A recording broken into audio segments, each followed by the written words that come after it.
This was inevitable. Don't tell me you didn't think I wouldn't talk about Sonic 3D Blast at some point. You remember back to my Sonic Jam review, I mentioned something called Project Sonic. Look, I'll just play the clip. Bam! Sonic team reveals they're working on Project Sonic. Phase 1 being a product to make us remember and fall in love with Sonic the Hedgehog again, and Phase 2 was, well, something else. That's right, Sonic 3D Blast, a contingency game, was released as a stopgap Sonic title in lieu of Sonic Extreme before Project Sonic could be executed. Anyway, we've been over the history, let's just talk about the game. The biggest focus when talking about Sonic 3D Blast on Saturn is how it's any different to the Mega Drive game. Well, it's really different. The core gameplay is identical, but the graphics are sharp and detailed. The soundtrack by Richard Jacques is excellent, and the 3D special stages... Goddamn dude, the 3D special stages are so good!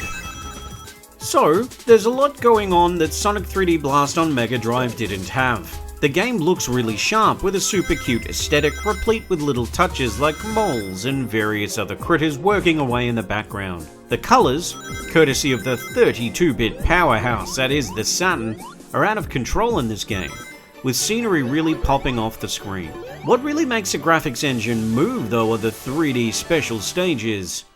They're in essence the special stages from Sonic the Hedgehog 2 with jumps, tunnels and all sorts of other interesting elements throughout them. While I love these, the camera is pitched at an angle that sometimes makes the split-second jumps you need to make to avoid obstacles unnecessarily difficult. The shame is that Sonic controls really well in these, and they look great, with some of them even featuring transparency. Look! Another game that proves people don't know what they're talking about. Shocking!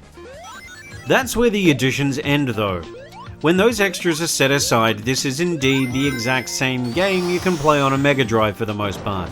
The core concept is running through a linear act structure, exploring isometric levels and saving Flickies.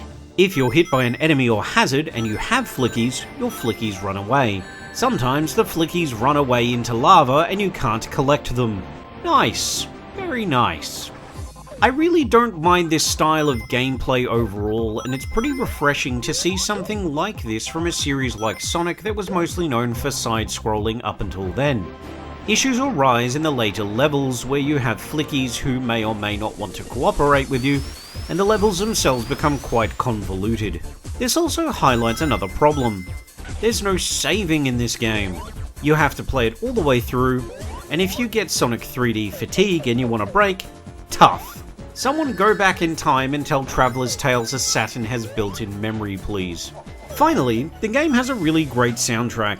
It's a fantastic combination of new age, techno, upbeat rhythms, and synth orchestra. Every level has a theme with 2 variations, and I can only really fault the soundtrack on Spring Stadium, because Spring Stadium just sucks in general.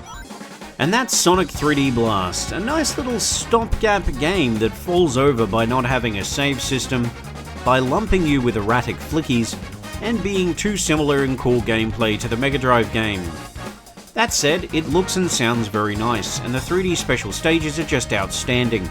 Not a bad game, and definitely worth the occasional play. Flick, flick, flick, flick, Flickies. Flick, flick, flick, flick, flick, flick, flick, flick, Flickies.